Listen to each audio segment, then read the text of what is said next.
Se recibió de maestro en la Escuela Normal de Profesores número 2, Mariano Acosta, de profesor de Historia en la Facultad de Filosofía y Letras de la Universidad de Buenos Aires y de doctor en Filosofía en la Universidad Autónoma de Guadalajara.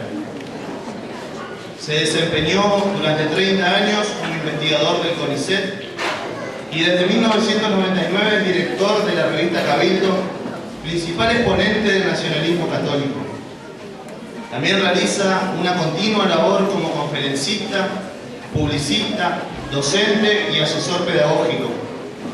Ha escrito innumerables artículos y libros sobre un abanico de temas que son de su habitual preocupación, referentes a temas históricos, educativos y formativos. Antonio es uno de los pilares y miembro fundacional de estas jornadas, las cuales se ven jerarquizadas con su presencia y confirmadas en el más sólido pensamiento del nacionalismo católico argentino. Le agradecemos su inquebrantable espíritu juvenil, su militancia y su ejemplo, que nos anima permanentemente a la lucha por Dios y la patria. Pero aún así, no deja de ser dócil hacia la temática de cada año. En esta oportunidad, nos hablará de la figura de uno de los mártires que homenajeamos en estas jornadas, Jordán Bruno Yenta. Agradezco en nombre de todos por su docencia, por su testimonio y por su palabra. En particular por esta última, por su palabra, que siempre ha sido testimonio y servicio de quien es la palabra eterna. En un mundo que le ha declarado la guerra al verbo, Antonio nos enseña que vale la pena morir con tal de seguir llamando a las cosas por su nombre.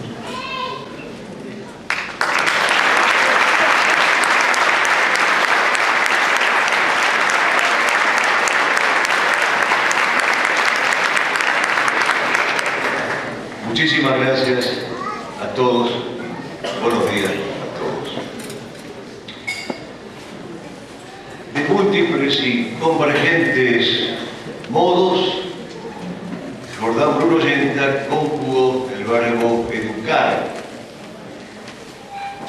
Y así, repasando la totalidad de su obra, podríamos decir que para Yenta educar es ejercitar el hábito metafísico, jerarquizar las ciencias, tener señorío sobre sí mismo, arrancar de la vulgaridad, forjar hábitos virtuosos, estar consciente y atento, rehabilitar la inteligencia, vencer al materialismo, superar la ignorancia, restablecer el principio de autoridad, conquistar un pensamiento soberano, impugnar la mentalidad colonial, buscar en Cristo la causa ejemplar y proclamar y servir y poner en práctica la pedagogía del verbo, la pedagogía de Cristo.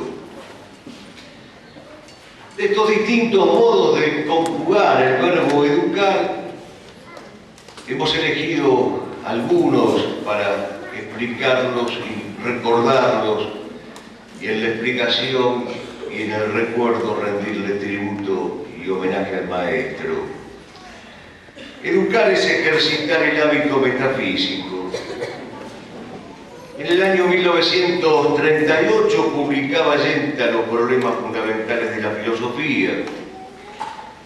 Es todavía joven el Yenta que discurre sobre estos problemas, sin embargo, y ante todo, el expositor reclama un hábito mental sin cuya presencia todo saber es incompleto, todo conocimiento superfluo y todo aprendizaje baladí. Es el hábito metafísico por el cual el hombre distingue, jerarquiza, define, establece rangos, escalas, sinfonías y armonía, por el cual el hombre proporciona y descifra el núcleo más íntimo de cuantas cosas existen.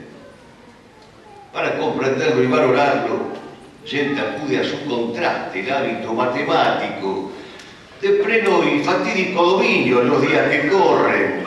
El hábito matemático apunta al cálculo, al uso, al provecho material de las cosas, a la seguridad confortable y burguesa, dice Yenta textualmente, que la previsión de los fenómenos, la higiene, la velocidad y los recursos del confort proporcionan a la conservación de la vida.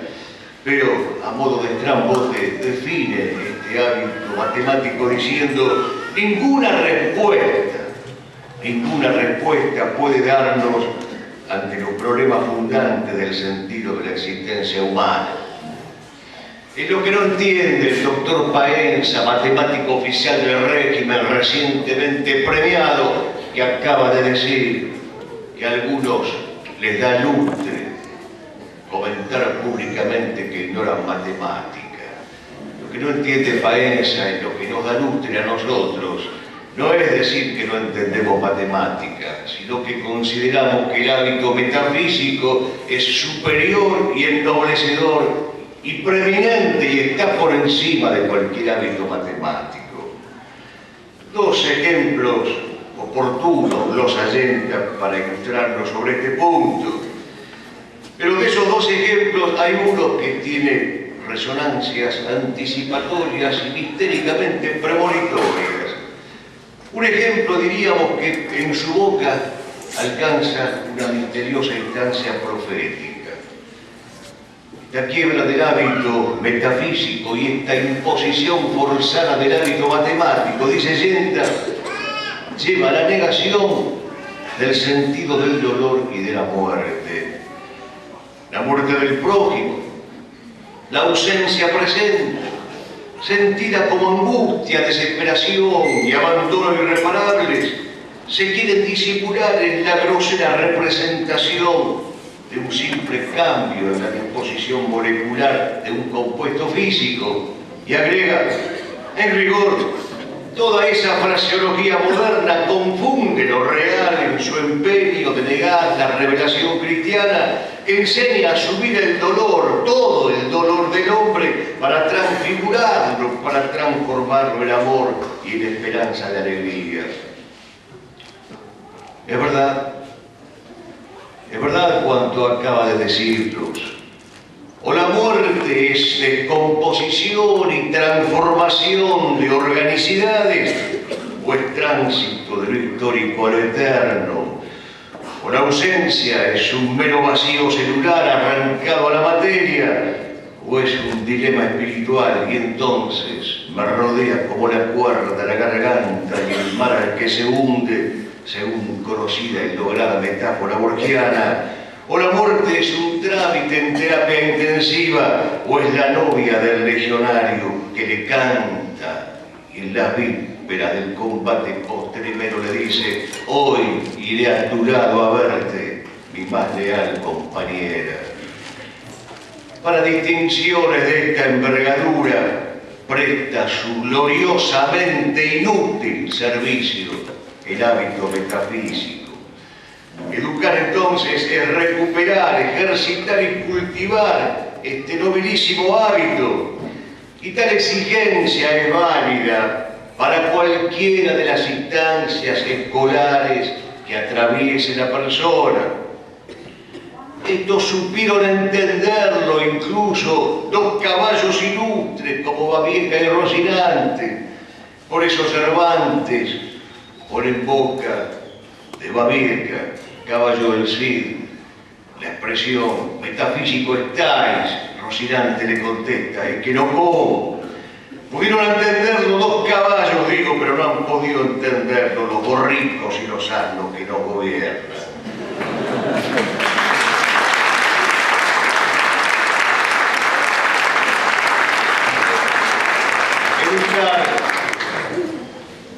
Educar y jerarquizar las ciencias. Ha sido voluntaria y férreamente Aristóteles, ha sido firmísimamente a su figura. Nuestro autor recuerda la básica división entre la ciencia primera y la ciencia segunda. Aquella es la metafísica, las otras tienen su fundamento en ella. Una tiene por objeto al ser, las otras un modo determinado, circunscrito, seguido y singular del ser. Todo tendría de bueno y de aceptable Tejeva si no hubiera sido violado a mansalva y a sabiendas por el pensamiento moderno, heredero directo viento del nominalismo, pero crecido al calor del racionalismo cartesiano y del criticismo kantiano. No fue inocente esta revuelta, no fue inocente esta rebelión. Y entonces el ámbito mismo de la educación padeció y padece el ultraje. Generaciones enteras han sido y siguen siendo educadas en el desprecio hacia la metafísica y en la exaltación desorbitada de las ciencias particulares, pero desvinculada de la ciencia fundante, en un abanico desangelado de materias, de textos y de programas. La escuela dejó de ser la preeminencia de la vida contemplativa y, como bien dice el Papa Pío XI en la Divini Ilium Magistri, si la escuela no es templo, es decir, el hábito de la contemplación, se convierte en un antro. Pero lo peor no obstante, era y fue constatar que el dictado de las materias llamadas humanísticas estaba elaborado sobre la base de esa forma mentis positivista, cartesiana, cuantitativista, numerolátrica. Y entonces la historia era el dato, la psicología la función cerebral, la pedagogía el método, la geografía las latitudes y las longitudes, la filosofía la cronología de las escuelas. Y hasta la música dejó de ser ese son fundante para convertirse en una mera álgebra de los pentagramas, sin el más mínimo horizonte para la delectación de los sentidos. Era esa música, porque sí, música vana, que protestara como Raúl de Rollo. De allí, el enorme cinismo y la impresionante falacia de ese cuento de Julio Cortázar, llamado La Escuela de Noche, publicado en su libro Deshoras, y dedicado a denostar al colegio Mariano Acosta, en el cual él se educó y que hoy insensatamente lo homenajea. Cortázar pretende denunciar la existencia de un centro de reclutamiento y de adoctrinamiento fascista en aquella casa de estudios, escamoteando el pequeño detalle según el cual, desde su origen y aún en la época en que transcurren las acciones que Cortázar retrata, aquel establecimiento normalista solo supo ser el cobijo del más rancio liberalismo masón. Sé lo que estoy diciendo porque pasé por esas aulas. Educar entonces es jerarquizar rectamente las ciencias. Educar es tener señorío sobre sí mismo. Lo dice también tempranamente Yenta en la Sociología y la Política de Hegel, publicado en Rosario a modo de opúsculo en 1941. Quien quiera educar un alma y hacer de la libertad no un fin de la educación, pero sí un objeto educable, deberá plantearle al educando la obligación moral de definirse y de renunciar a toda neutralidad ética, porque ante Cristo no cabe neutralidad alguna. Lo recordaba y lo reiteraba Yenta citando a su admirado Monseñor Tiso: el que no está conmigo está contra mí, el que no siembra conmigo desparrama, no se puede servir a dos señores. Ante Cristo, dice Tiso, y muere mártir por decirlo, no hay neutralidad alguna. Pero los tiempos que corren han llevado a entronizar como virtudes a la indolencia y a la tibieza, al sincretismo, al helenismo, al indiferentismo. Se ve como la cosa más normal del mundo, la coyunda ominosa entre judíos, protestantes, evangelistas y masones. Y el mal ejemplo viene de arriba, el mal ejemplo viene de Roma, el mal ejemplo viene dado por aquellos que deberían ser los servidores crucificados de la verdad única e indivisa. Pero el hombre no nació para optar por el indiferentismo ni por la neutralidad. Hay en el hombre un reclamo de exigencia y de rigor ante los bienes que le marcan encrucijadas que son ineludibles. Si hay que elegir entre afirmar o negar la existencia de Dios, si hay que elegir entre la soberanía o la claudicación de la patria, entre el honor o el vilipendio, no cabe neutralidad alguna. San Juan, en el capítulo 8, versículo 56 y siguiente, cuenta que cuando Cristo le dijo a los judíos, escandalizados, antes de que Abraham existiera yo soy, los judíos tomaron piedras para tirárselas. Los judíos que no se arrepienten, los que no se convierten, siguen siendo culpables de haber arrojado esas piedras y de seguir arrojándolas hoy. Bien estará que la Iglesia tenga el corazón magnánimo y generoso y esté dispuesto a perdonarlo, pero que se arrepientan primero, que se enmienden, que reparen la ofensa, que recojan esas piedras, que las unan con sus lágrimas, que levanten un altar a Cristo Rey y entonces con gusto los perdonaremos y los recibiremos en casa. Pero repárese en este punto esencial del discurso sentiano, sobre todo por la penosa actualidad que revisten los días que corren. Consecuencia de este falso concepto de acto libre es el resentimiento entronizado como estilo de comportamiento privado y público. Es peligroso el resentimiento.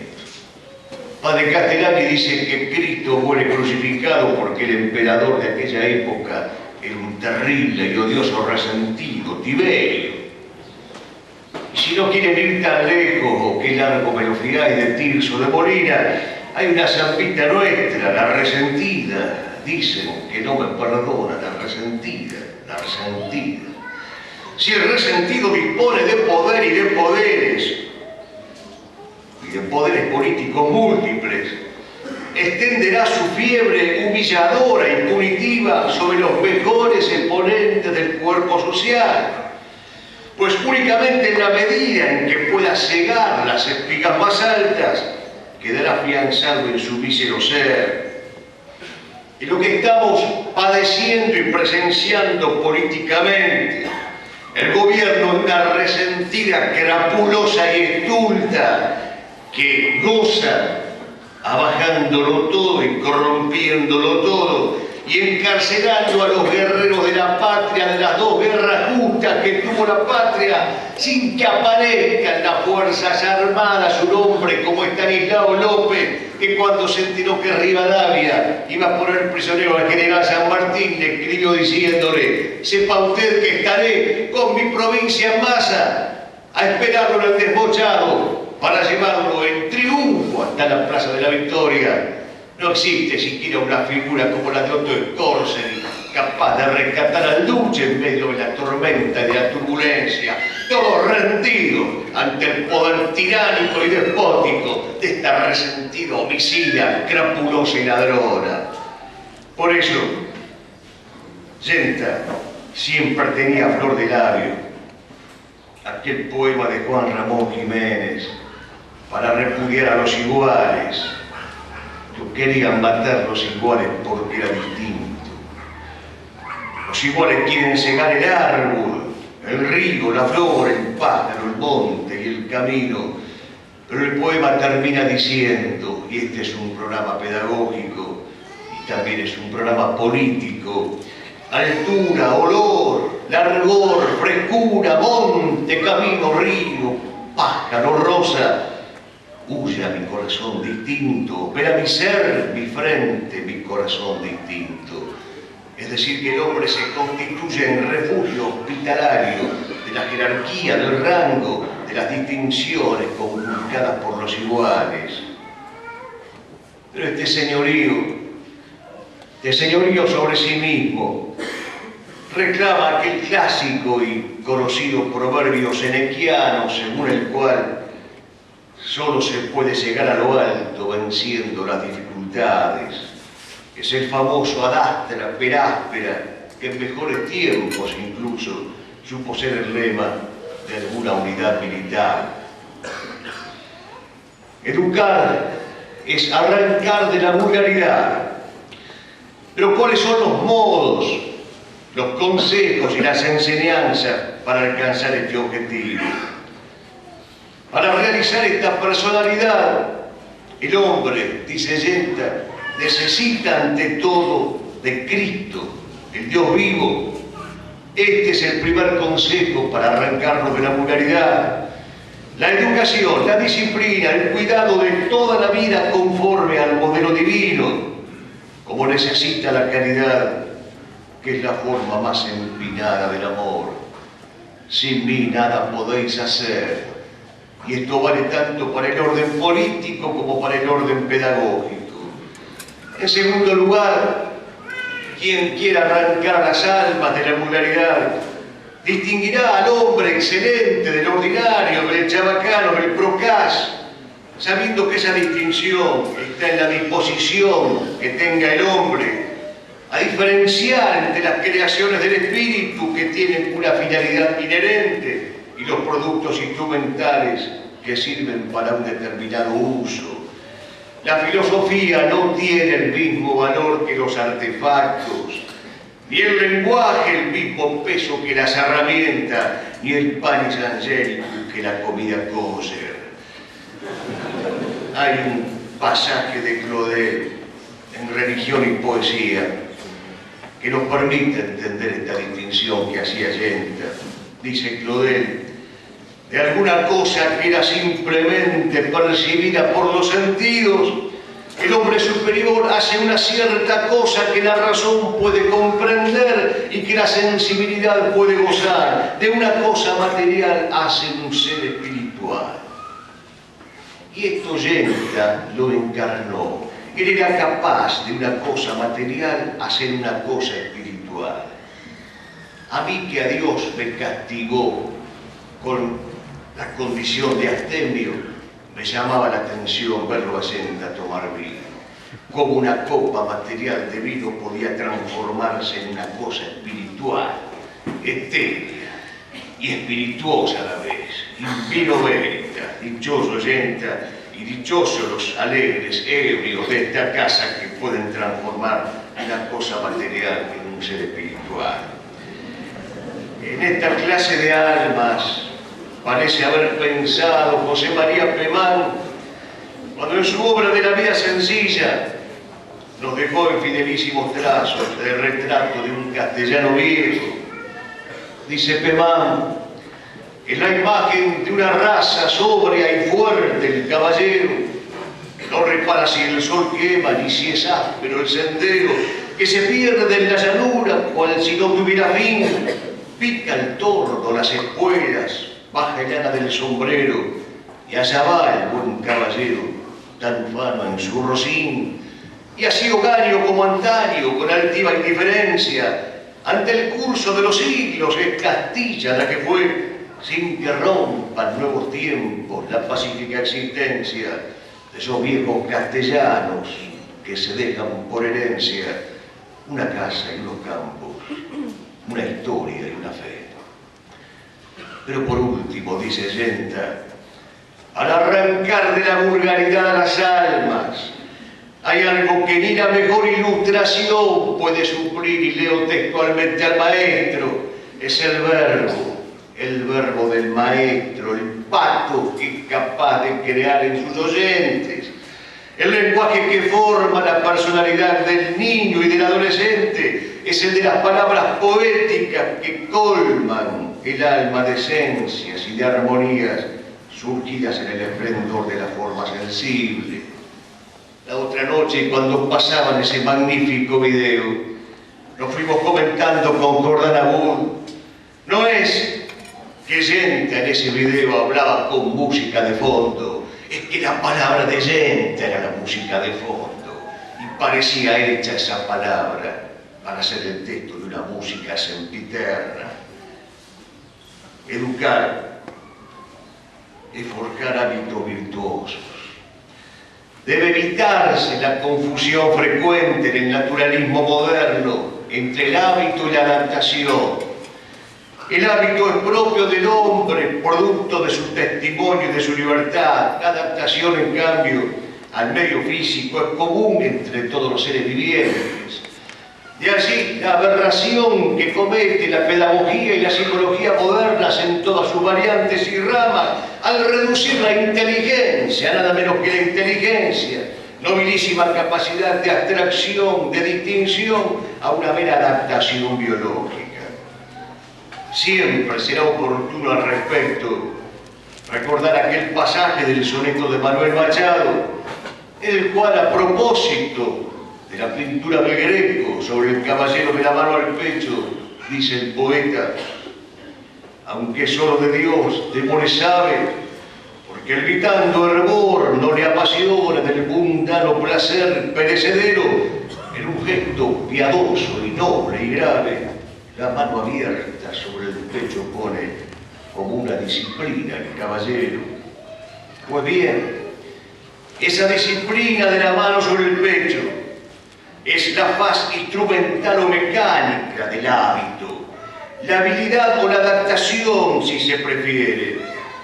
Pero lo que hace virtuoso al caballero es el temor de Dios, el rechazo del mundo con sus pompas, la pietas, la nobilitas, la gravitas, virtudes todas de empinada y trabajosa consumación. Solo entonces, solo después, solo como efecto o como consecuencia de ese hábito interior, espiritual y ético, aparece el gesto espontáneo de la mano libre y con naturalmente reposada sobre el tórax viril. Educar es estar consciente y atento. Yenta avisoró desde temprano la gran enseñanza clásica de la conciencia atenta y vigilante. La conciencia es conocimiento y la falta de la misma es oscuridad. Y entonces sintetiza Yenta y nos dice: interesa fundamentalmente al hombre saber para qué se vive y vivir conforme a ese saber.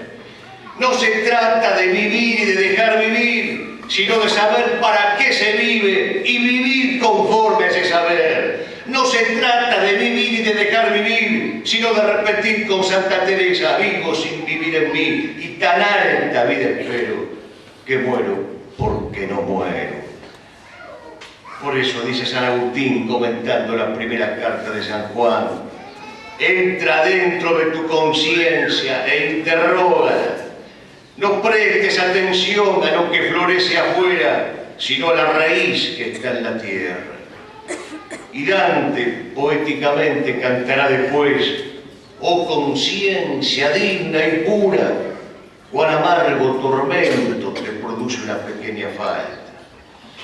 Quiero al hombre consciente, quiero al hombre soberano de sus actos, lo educo entonces para que alcance tal rango. El educador tiene que conocer a fondo el funcionamiento de los grados de la atención. El libro segundo de la Eneida se abre con una preciosa referencia a la atención que despertará en todos la inminencia de la palabra de Eneas. Callaron todos, dice Virgilio, y llenos de atención tenían inmóviles sus rostros. Se supone que esto es lo que suscita el maestro en presencia de sus alumnos, y se supone que esto es lo que el maestro quiere lograr de sus alumnos. Algo complementario pide Horacio en el libro segundo de las Epístolas: velar despabilados los ojos para guardarte a ti mismo. Y Martín Fierro, que había leído a Virgilio y a Horacio por la comunión de los santos, cuando se pone a cantar dice: atención, pido al silencio, y silencio a la atención. Es que el hombre debe estar atento ante la voz señorial de su propia conciencia y ante las voces magisteriales de los grandes, porque la conciencia no tiene voz propia. La conciencia, dice San Buenaventura, es el heraldo de Dios. Educar es rehabilitar la inteligencia.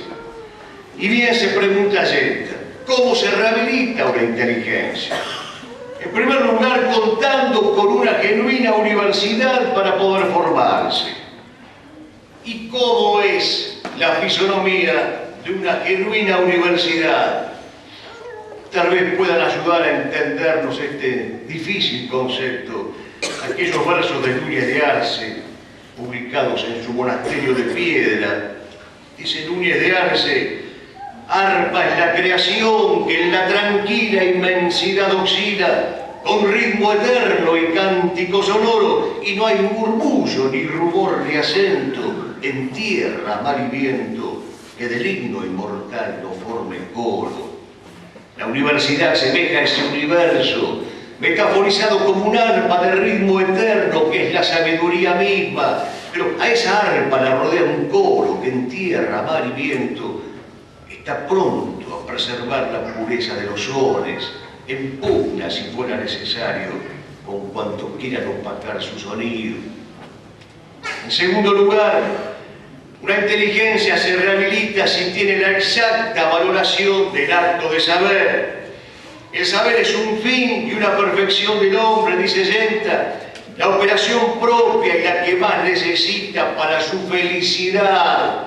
Por eso, la felicidad aquí mentada, la auténtica, la cristiana, no es esa felicidad del potrero verde, no es la felicidad de los ecologistas, no es la felicidad de jugar con los chicos y hacer una raviolada los domingos, es un consejo filosófico, metafísico y teológico. La felicidad es la que describió Santo Tomás de Aquino cuando Cristo se le aparece y le ofrece todo. Y él le dice: Señor, yo no quiero otra cosa más que vos mismo. En tercer lugar, la inteligencia se rehabilita cuando se doctora, que no es precisamente sinónimo de graduarse formalmente. Veo a tantos presurosos por doctorados y doctorandos.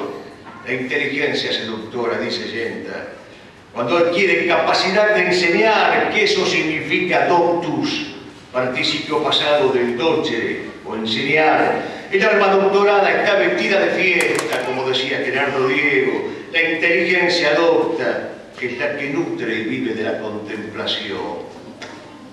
Mejor, mis amigos, será que le cedamos en esto la palabra a Rilke. Mira las flores, siempre fieles a la tierra. Si ellas lamentan el marchitarse, quién sabe si no es nuestra la culpa de su pesar. Aquel que durmiera profundamente con la rosa, oh, qué leve se tornaría, cuán distinto frente al día siempre diferente de la vulgar profundidad. Y entonces ellas florecerían y la glorificarían a él o a ella, al convertido que desde entonces se parecería a una de esas flores, a todas esas hermanas silenciosas en la plenitud del viento de las praderas.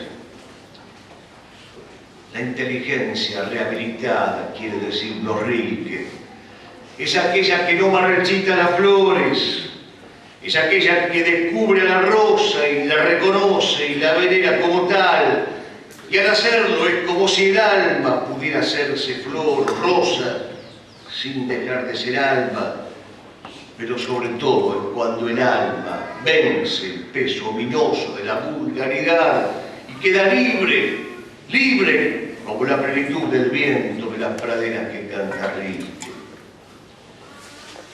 Educar es vencer al materialismo. En la planificación educativa de Carlos Marx se hablaba propiamente de un materialismo filosófico acabado. Ese materialismo filosófico que se adjetiva como acabado, precisamente porque pretende ser omniabarcador, busca ablandar y desmoronar las inteligencias, pero también los caracteres. Y llama gratamente la atención el énfasis puesto por Yenta en hablarnos del carácter o de los caracteres. Porque esto es de lo que sufre realmente el carácter del hombre según reciba o según rechace ese materialismo filosófico. Importante es esto, puesto que ya los clásicos, ya en el siglo IV a.C., el griego Teofrasto describía los caracteres del avaro, del desconfiado, del adulador, del arrogante, pero bien se perfilaban por oposición cómo debían ser, por contraste, las almas generosas, confiadas, veraces, humildes. Hace muy bien entonces Jordán Bruno Yenta en avisarnos cuál es uno de los puntos exactos que suele elegir el materialismo para coronar su obra corrosiva, y haríamos muy bien nosotros en tomar nota de la necesidad de forjar los caracteres. Educar es superar la ignorancia. Hay grados de ignorancia, dice Yenta, todos son malos y todos deben ser superados. Una es la ignorancia del necio, otra la del falso, la del hombre que miente, la de aquel que conoce la verdad y la oculta. Una tercera, de gravedad más honda todavía, que es el espíritu dialéctico, la mentalidad dialéctica. Pero está todavía la otra forma de la ignorancia, que es peor. Hay una mucho más radical y tremenda, dice Yenta, que ya no es humana en su raíz, sino diabólica. Una ignorancia propiamente diabólica, que es la ignorancia del ángel rebelde frente a Dios. Él, una inteligencia separada y la más encumbrada de todas, la de Luzbel, no podía dejar de ver a Dios. ¿Cuál era el único modo de negar a Dios y de no servirlo? Apartar la mirada, no querer verlo, porque si ponía los ojos en Él tenía que adorarlo, si ponía los ojos en el Verbo encarnado tenía que rendirse ante Él. Esa es la ignorancia más culposa de todas y la verdaderamente diabólica. ¡Ay de aquellos! ¡Ay de aquellos que abrazaron el orden sagrado y que alcanzaron las más altas jerarquías porque se supone que su vocación es vivir mirando a Dios y no quieren mirarlo, ya no quieren mirarlo! El doctor Alberto Caturelli, en esa magnífica obra que ha escrito hace años y reeditado después sobre las catacumbas, la Iglesia Católica y la catacumba de hoy, habla de la figura del iscariotismo. ¿Y quién es el iscariote? Es aquel que, revestido formalmente del orden sagrado y de las más altas jerarquías, no quiere confrontaciones, no quiere recios testimonios, sino compromisos equívocos, prudentes, carnales, que le permitan vivir en paz con el mundo. Y agrega Caturelli, no le preocupa al iscariote traer las ovejas perdidas a la casa del Padre, sino hacer de ellas obsecuentes cortesanas y de desempeñar hasta el fin el papel de mercenario entregado al mundo. Sin embargo, estas formas de ignorancia, graves unas, gravísimas las otras, diabólicas, la peor, estas formas de ignorancia, dice Yenta, tienen un antídoto, y el antídoto es la lección del crucifijo, que así la llama Yenta, la ley natural del sacrificio. Y leeré textualmente lo que dice: la vida la tenemos para darla, y si la podemos dar por la verdad y para la verdad, ¿qué cosa mejor que esa? ¿Qué es lo que nos limita? ¿Qué es lo que nos esclaviza? ¿Qué es lo que nos impide decir y vivir en la verdad, que es nuestro deber de hombres? Lo que nos impide, dice Yenta, es justamente el terror que tenemos al sufrimiento y a la muerte. Y Cristo vino justamente para asumir nuestro sufrimiento, nuestros males y nuestra muerte y vencerla. Este texto de Yenta nos interpela a todos nosotros hoy. ¿Cómo es posible que pensemos algo en privado y no lo querramos decir en público? ¿Cómo es posible que, viendo los males que acechan a la Iglesia y a la patria, sigamos callando y simulando y fingiendo? ¿Qué es lo que nos ata? ¿Qué es lo que nos paraliza? ¿Qué es lo peor que podemos perder? La casa, la tierra, el suelo, el trabajo, el cielo. El cielo es lo peor que podemos perder. Y lo perdemos si no decimos la verdad entera.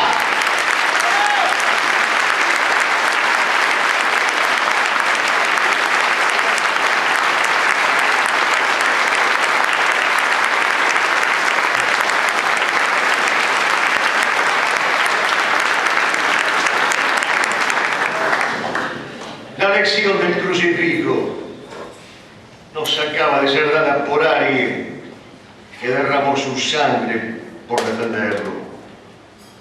Se impone el silencio para meditarla.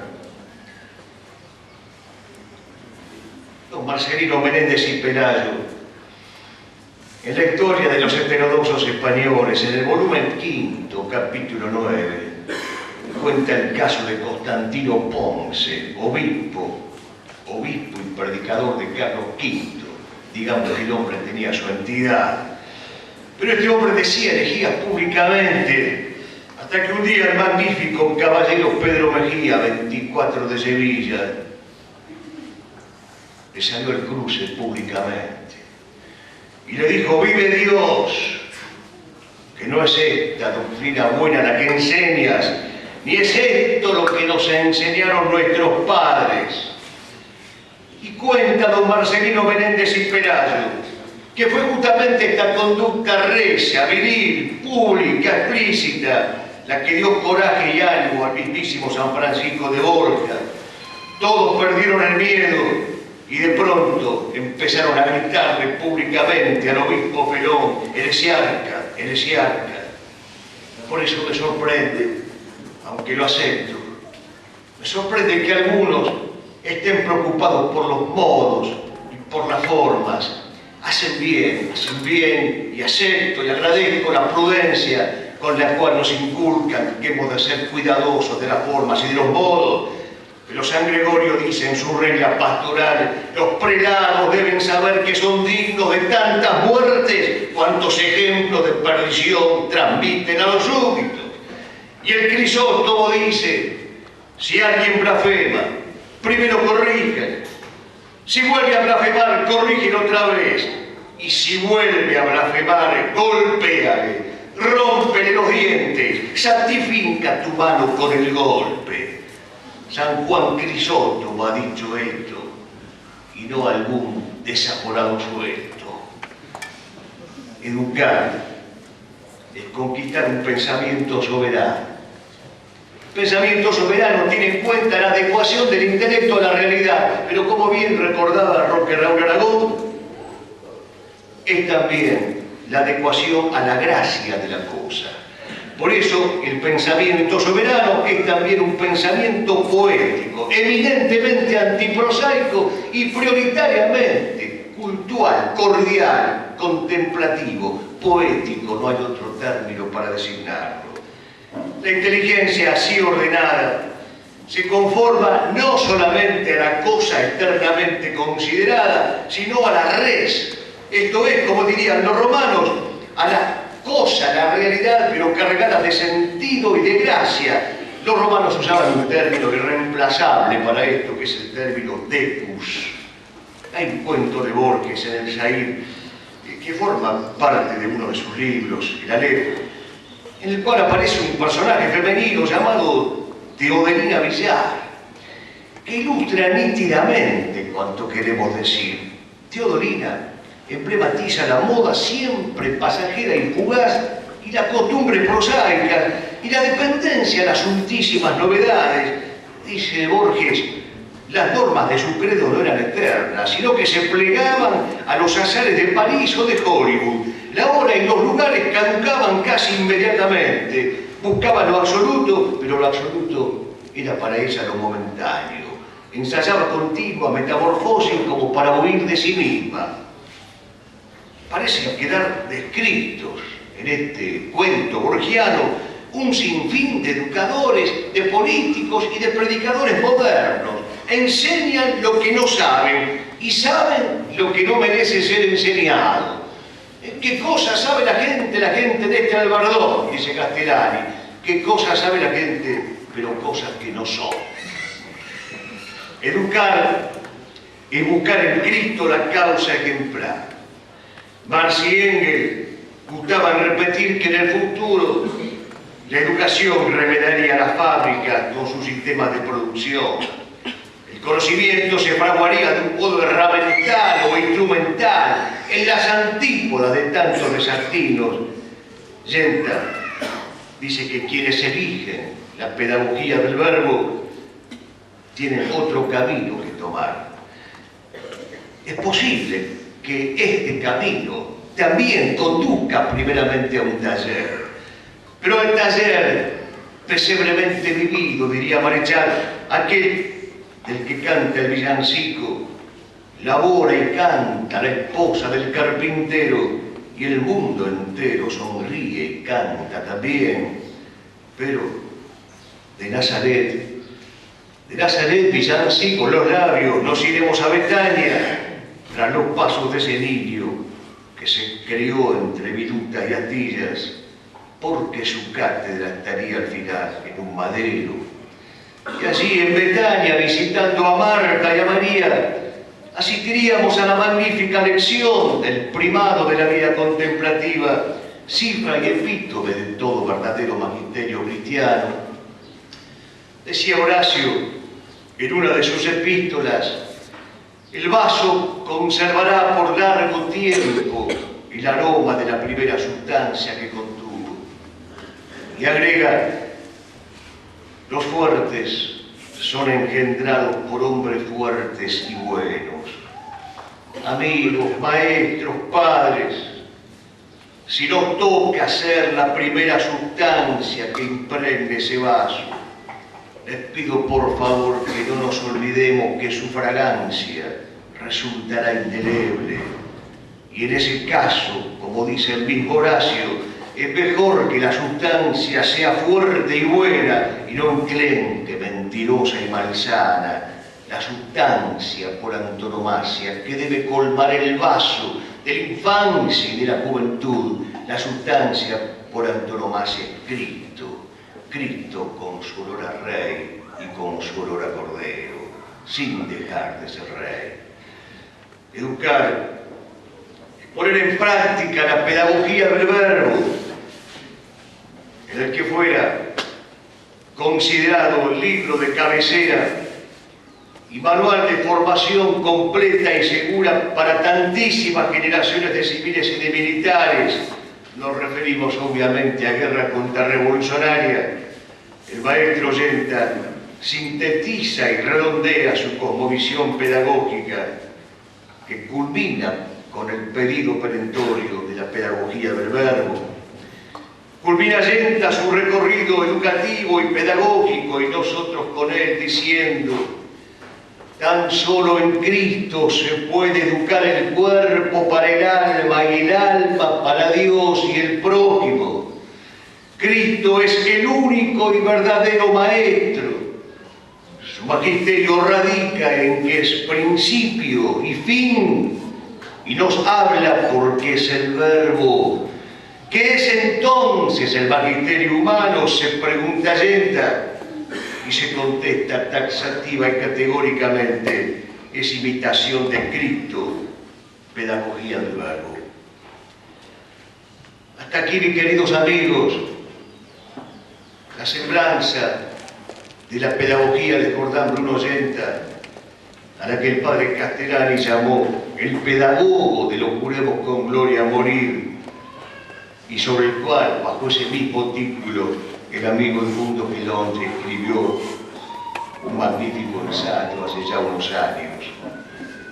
Hasta aquí la semblanza pedagógica de Ollenta, pero me permitirán ahora que hilvane a título personal una serie de reflexiones finales. Éramos jóvenes cuando lo mataron a Ollenta, y cuando despedimos su resto con nuestro inequívoco estilo. La memoria registra ojivas caudalosas de brazos en alto, mientras su féretro avanzaba hacia la tierra postrimera, entre los gritos multiplicados de presente, la consigna legionaria sobrevolando el aire del cementerio, como un desafío y como una promesa, y acaso como un juramento: viva la muerte, viva la muerte. Fuimos envejeciendo. Pasaron 40 años, pero por la gracia de Dios, solo por la gracia de Dios, queremos haber permanecido fieles a aquellos ideales juveniles. Jordán, palabra aguda de resonancias graves y luminosas, como el río en el que recibió el bautismo nuestro Señor Jesucristo. Bruno, fuerte cual coraza o armadura, según antigua semántica germánica, saben que Dios que todo lo puede, Dios se las ingenió para que a pesar de su padre anarquista se cumpliera la consigna marechariana. Mira que al dar un nombre se recibe un destino. Jordán Bruno, río purificador, fuerte como armadura. Primera reflexión. Yenta enseñó la verdad católica, apostólica y romana en plena y continua comunicación obediencial con la cátedra de Pedro, pero no ignoraba la presencia de los lobos revestidos con apariencias de corderos y de lobos encumbrados o eclesiológicamente prestigiosos. Sufría el humo de Satán enseñoreado en el lugar sagrado, humo de Satanás del que un pontífice dijo que había entrado en la iglesia, pero ningún otro pontífice dijo que ya salió. Sufría la desacralización del clero progresista, altos dignatarios incluidos, y en los últimos años, y les pido a los más jóvenes que escuchen con atención esto, en los últimos años Yenta vivió bajo la certidumbre moral de la instalación del anticristo como un hecho consumado al que había que enfrentarse. El sentido parusíaco de la existencia era connatural como a todo bautizado fiel. No debemos perder de vista este sentido parusíaco y esta enseñanza palpitante de Yenta sobre la posible instalación y manifestación del anticristo en los tiempos que corren. Pero precisamente por lo mismo, y esto tampoco suelen entenderlo nuestros amigos o nuestros prójimos, precisamente por esto no hay lugar para la desesperanza alguna. Por lo que dice el padre Castellani, el Apocalipsis no es un libro de terror, es el más alto de los tratados de la esperanza. Y por eso Yenta era un hombre transido de esperanza y de gozo, de esa recóndita alegría chestertoniana. Él podía haber cantado con Peguí: la fe que yo más quiero es la esperanza. Caigamos de rodillas, oh hermanas iguales, santas teologales, velad por nosotros. El reino del anticristo, dice Yenta, no está por venir, ha venido ya. Y es este mundo de hoy por el cual no quiso orar nuestro Señor Jesucristo en su despedida. Por eso Yenta hacía el elogio incesante de la llamada Iglesia del Silencio, con sus varones sufrientes y durientes, pero rechazaba con fuerza y con desprecio lo que él llamaba la Iglesia del Cambio. Aquí tenemos entonces una opción de hierro, o la Iglesia del Cambio, que a fuerza de cambio por el cambio se torna irreconocible y mostrenca, o la Iglesia del Silencio, a pesar, como decía el cardenal Vincenti, de la Iglesia de los sordos que no quieren escuchar. Algunos creen que cuando hablamos nosotros de la crisis de la Iglesia, cuando hablamos de las traiciones y de las defecciones, es una ocurrencia personal, un exabrupto nuestro, una especie de desmayo, desafuero. Fue un papa el que dijo que el humo de Satán ha entrado en el templo de Dios, Paulo VI. Fue otro papa el que dijo que la Iglesia está roída por propias e internas herejías, Juan Pablo II. Fue otro papa el que dijo que la cizaña prevalece sobre el trigo. Señor, tu Iglesia hace agua por los cuatro costados, Benedicto XVI. Y es el catecismo de la Iglesia Católica en el número 675 el que dice textualmente: antes del advenimiento de Cristo, la Iglesia deberá pasar por una prueba final que sacudirá la fe, se revelará el misterio de iniquidad bajo la forma de una impostura religiosa. Fue Dante el que colocó más de un papa en el infierno, y fue una doctora de la Iglesia, Santa Catarina de Siena, la que le dijo al Papa sende virile, y a los obispos le recordó, como me lo recordaba anoche el padre Pinsemín: vosotros estáis para administrar la sangre de Cristo, no los bienes materiales materiales y pecuniarios de la Iglesia. Y aquellos que dicen que no tenemos autoridad para decir estas cosas, por cierto que la tenemos, no por nosotros que nada somos, sino porque somos bautizados, somos Iglesia y nos dedicamos precisamente a pregonar y a practicar la emulación de los arquetipos. Y entonces podemos decir lo de Santa Catalina y lo del Catecismo y lo de Pablo VI y lo de Juan Pablo II y lo de Benedicto XVI. Podemos hacer nuestros estos diagnósticos y estos retratos y podemos recordarles a todos lo que dice el Catecismo. Habrá un tiempo de impostura religiosa. ¿Por qué acaso no puede ser este? Y si fuera este, ¿por qué callarlo? ¿Por qué no decirlo?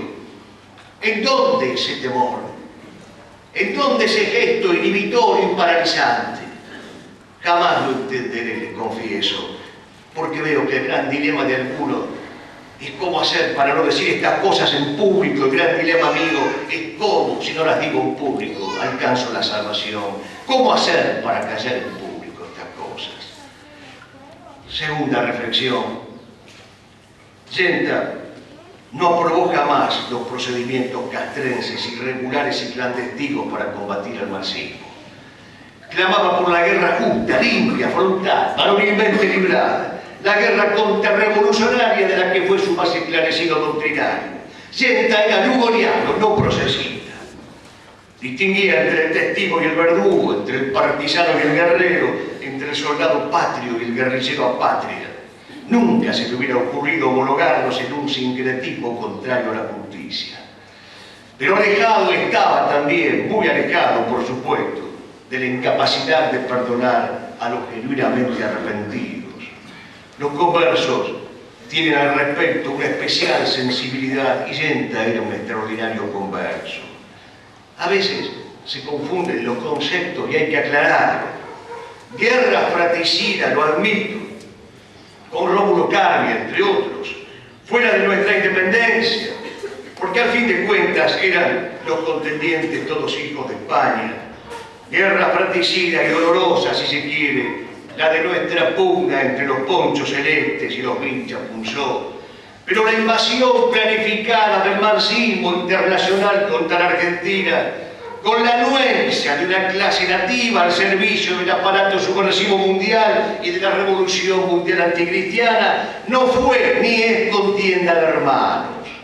Es el programa endemoniado que entonces y ahora supo lanzar la Unión Soviética y sus satélites, Cuba el primero, contra las naciones cristianas. Ahora, claro, bien estará, plausible será que pidamos para que la clemencia de Dios alcance a Caín, a Ismael y a Esaú, pero solo Abel, Isaac y Jacob son figuras de Cristo.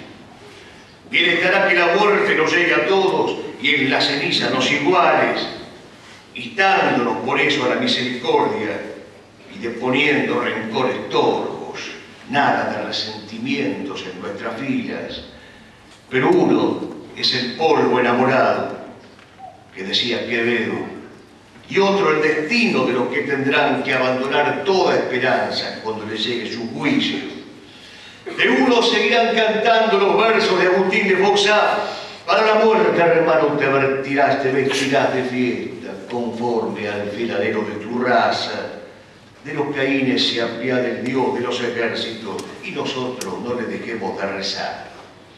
Allegados son iguales, decía Jorge Manrique en sus coplas respecto de los muertos, cuando llegaban a comparecer ante el tribunal del Altísimo, pero también distinguía entre quien se presentaba con villanía y bajeza y el varón singular que podía ser rotulado como maestro de forzados y valientes. La esposa de Genta usó estos versos para calificar a su esposo. Tercera reflexión. Genta sostuvo una enemistad firmísima con el comunismo, pero también y simétricamente con el liberalismo en todas sus variantes. El liberalismo sigue siendo un pecado y Genta lo sabía y lo enseñaba. Le repugnaban los amos del imperialismo internacional del dinero. Amaba a los pobres cuando no era un una opción preferencial y en su propia vida aprendió a vivir como León Blois y no como un Medici. Bien dice León Blois, toda la vida viví en la indigencia con periodos de pobreza. El mote de oligárquico aplicado a su persona o a sus ideas que son las nuestras es absolutamente extraño. No fue democrático, Yenta. A ver si esto puede quedar en claro de una vez por todas.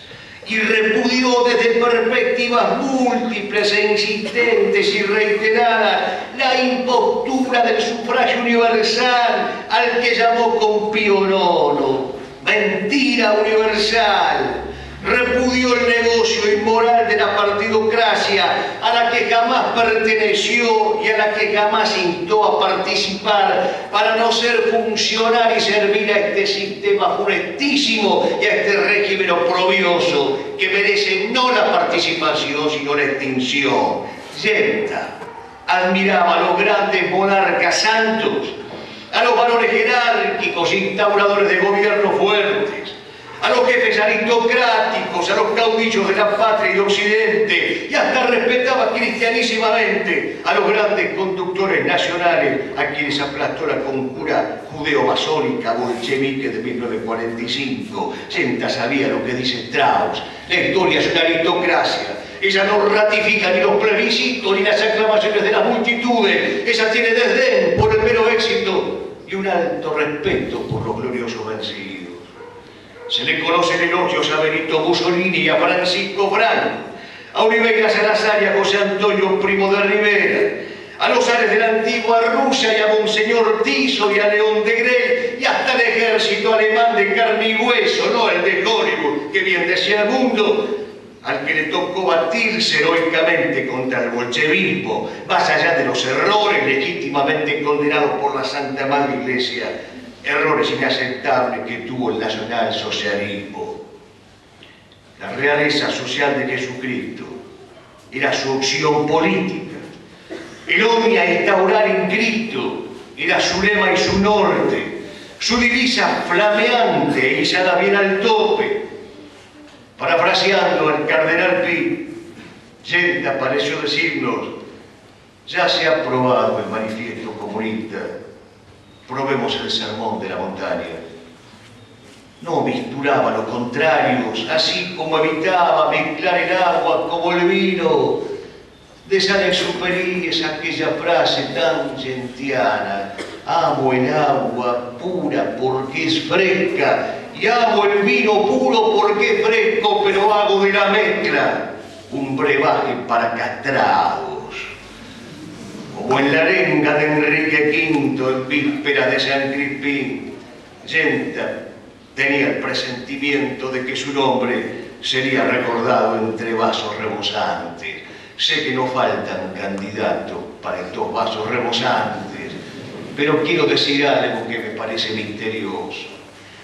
Uno de los jóvenes dirigentes y amigos mendocinos que debía estar presente en estas jornadas, Josecito Farrari, gran poeta y buen amigo, no vino porque el 15, el día de la Asunción, vaya día, que nació su tercer hijo, al que llamó Cordán Bruno. Esto es haber vencido la muerte. Esta es la prueba de que la muerte no ha triunfado. Esta es la prueba de que el martirio es fecundo y deja su fruto. 40 años después, un chiquito nazi se llama Cordán Bruno.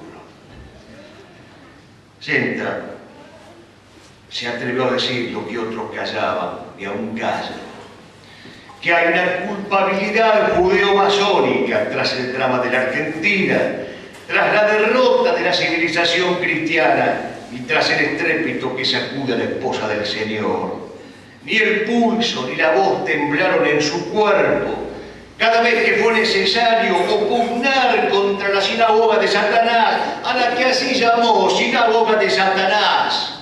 No era precisamente un maestro del eufemismo, del elipsis o de la diplomacia, pero nunca faltó a la caridad, ni mucho menos a la cordura, inventando conspiraciones donde no las había. Si el anticristo ya estaba entre nosotros, como él decía, nosotros debíamos constituirnos en el pequeño rebaño, sostenidos por la caridad. Esta es su estrategia. Este es un programa político, no formar el partido de los buenos, sino el pequeño rebaño que enfrente al anticristo, que le haga frente de una vez por todas. Diocleciano, gran perseguidor de los cristianos, mandó a acuñar una moneda. Era tanta su arrogancia y su orgullo que decía en memoria de la destrucción del nombre cristiano. ¿Y qué sucedió? Sucedió que cuando ejecutaban a un mártir, se levantaban otros, se levantaban de las gradas del circo, del coliseo, y en medio del público hostil gritaban desafiantes: yo también soy cristiano.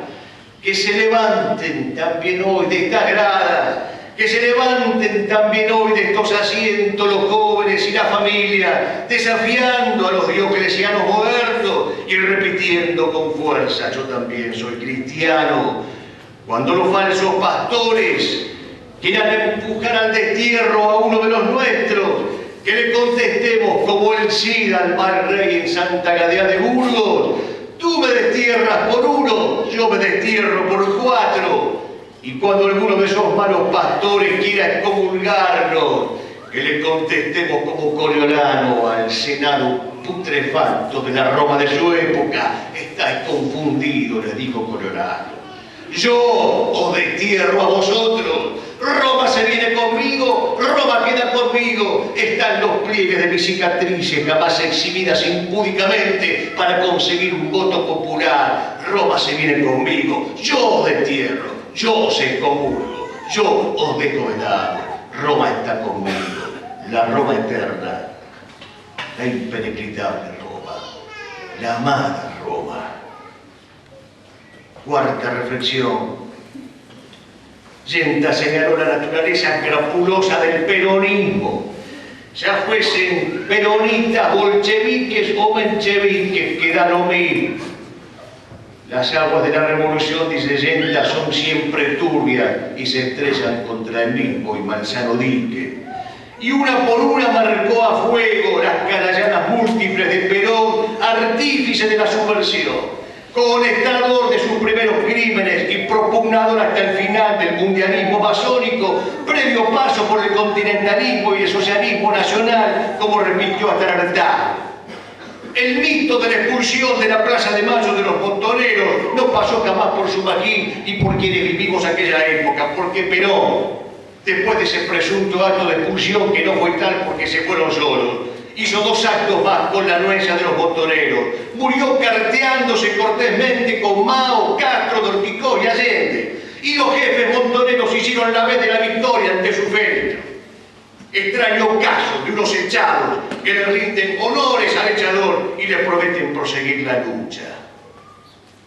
Pero cuidado, quien deduzca de tamaña posición gentiana lo que se llama gorilismo es un insensato o un perverso, porque sobreabundan los textos y los actos en los que alzó su rechazo por la llamada Revolución Libertadora al instante siguiente en que ésta se desentendió del legado del propósito del general Lonardi.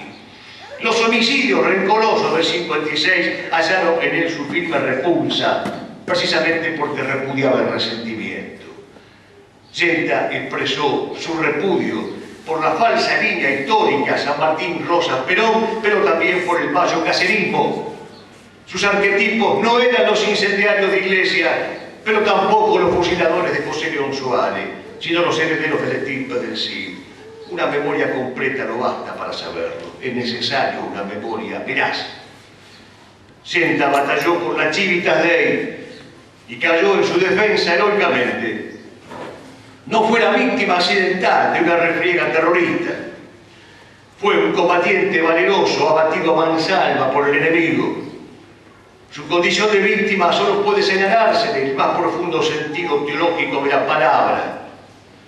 Dio su sangre ofrecida en sacrificio por la cruz y la bandera, por la fe y la verdad crucificada. Para inteligir lo que sucedió el 27 de octubre de 1974, no hay que acudir a las sórdidas noticias policiales, sino al misterio de la comunión de los santos. Que lo hayan matado los mismos que antes y después mataron a tantos otros. Hay tantos hombres de bien no quiere decir que lo hayan matado por lo mismo. A él lo mataron por ser católico y nacionalista. Lo mataron porque su extrema peligrosidad era su palabra. Lo mataron porque él era un hombre de pensamiento ortodoxo y de conducta ortodoxa. Por luchar por el amor, lo mató el odio. En el Paraninfo de la Universidad Nacional del Litoral, el 17 de agosto de 1943 les habló a los jóvenes y les dijo: jóvenes, ir contra la corriente, contra esa fácil corriente que arrastra, es proclamar el orden inmutable. Habrá que nos diga reaccionarios, demostrarles que no os asustan los epítetos de su retórica gastada, no os importe que los demás os contradigan, solo debe importarlo, como a Sócrates, no entrar en contradicción con vosotros mismos. Que otros les propongan demagógicamente a los jóvenes hacer lío.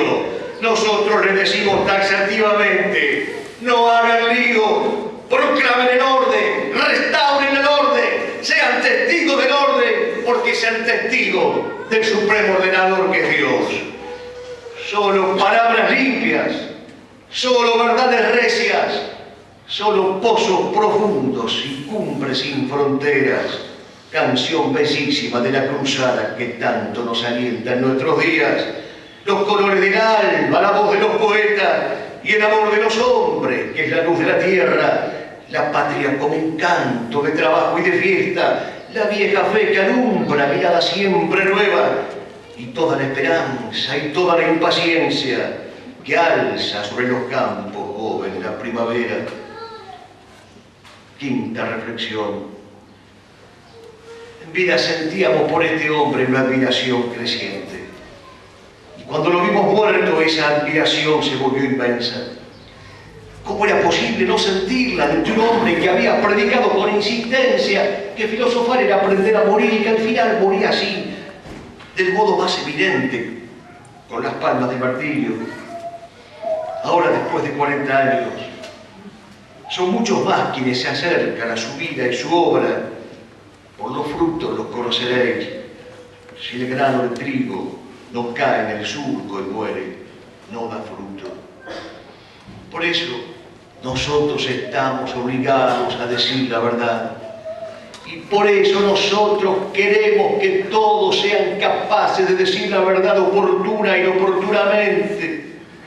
Que los príncipes sean del linaje de Melquisedec, no de la estirpe de Maquiavelo. Que podamos hacer nuestras las palabras de Vázquez de Mella: Señor, yo quiero estar dispuesto para reñir esta batalla final. Que sea tu nombre lo último que pronuncie en mis labios, y que cuando mi lengua quede muda todavía, con el postrer esfuerzo de mi brazo, yo alce mi pluma como una espada que te salude militarmente al rendirse a la muerte, peleando por tu causa. Dios permita que mañana, por obra de un caudillo victorioso, se pueda consumar en la Argentina la bella magnanimidad del Valle de los Caídos. Que más quisiéramos que una montaña criolla, burilando en la piedra el fin de las discordias, tras un parte de batalla, que diera cuenta de que el ejército rojo está cautivo y desarmado. Dichosos quienes conservan este sueño. Generosidad ejemplar los impulsa y los sostiene. Pero aquí y ahora, queridos amigos, y entre nosotros, con los enemigos ultrajando a Dios y a la patria a diario, activa y ferozmente, no es lamentablemente el tiempo del Valle de los Caídos, sino la hora del Valle de aquel donde cuentan las Escrituras que David supo tumbar al maléfico Goliat. La primavera volverá a reír si Dios lo permite, pero antes habrá que alistarse en una resistencia valiente para que la tiranía no termine por arrasarlo todo. Una resistencia al modo bandeano y al modo cristero y al modo quiroguiano, con esa bandera altiva, con ese pendón rugiente que decía religión o muerte. Jordán Bruno Yenta está a la derecha del Padre, gozando del merecido cielo que alcanzó por asalto. Ha salido de su casa y va a misa. Ya le arrojaron los 11 balazos. Ha intentado casi por instinto detener al agresor con su mano y al final no pudiendo. Esa misma mano la usó para persignarse y la señal de la cruz quedó trunca en el aire que en un gesto magnífico bendijo una vez el padre Víctor Sequeiros.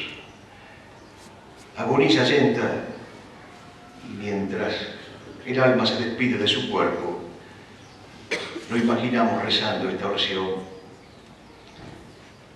Ya casi el mediodía y en domingo, es octubre. El viento se ha callado acaso como un signo. Las campanas que doblan el fuego, me persigo. No sé si es sangre o ceibo el rojo que me cubre. Entonces era cierto lo que el Fedón decía. Eran ciertas las nobles enseñanzas serenas. Buenos Aires de pronto se remozó en Atenas y aprender a morir llamé filosofía. La calle me amortaja como una rama trunca, desprendida de estiajes al filo de una daga. Mi propia voz se escucha, vertical, se propaga, convertida en un eco que no se acalla nunca. Pero aún siento las manos y con el alma vibro por esta patria rota, por esta iglesia en llamas, por los cuarteles solos, marchitos de oriflamas, por el claustro ultrajado sin cátedra ni libro. Estos 11 trayazos son víctimas del odio, de rencores oscuros, de avisales inquinas, se llevan la materia como el mar las neblinas, no fusilan los pliegos de mi arcángel custodio. Dejé dicho que es libre el que de Dios es siervo, el que elige el poema, bursátiles prosas, que quiero a la Argentina de Juan Manuel de Rosas y al que hace de su vida imitación del verbo, que sabio es quien conoce más jerárquicamente, que prefiero al mercado la lumbre de los ágoras, al maestro que vence al ardid de Protágoras y de existencia búscola peligrosamente. Dejé dicho a sí mismo la noche postrimera, la noche de apremiantes y urgidos anticipos, que pidamos la gracia de emular arquetipos y 21 cañonazos honrando la bandera. Señor, mi testamento, la pobreza que muestro, la esperanza indeleble, la sed de los testigos, no me prives tu vista de nuestros enemigos. Es hora de misa. Líbranos, Señor, Dios nuestro. Jordán Bruno Yenta, mártir de Cristo Rey. Jordán Bruno Yenta, maestro de la verdad. Jordán Bruno Yenta, católico y nacionalista. Jordán Bruno Yenta, decid conmigo todo.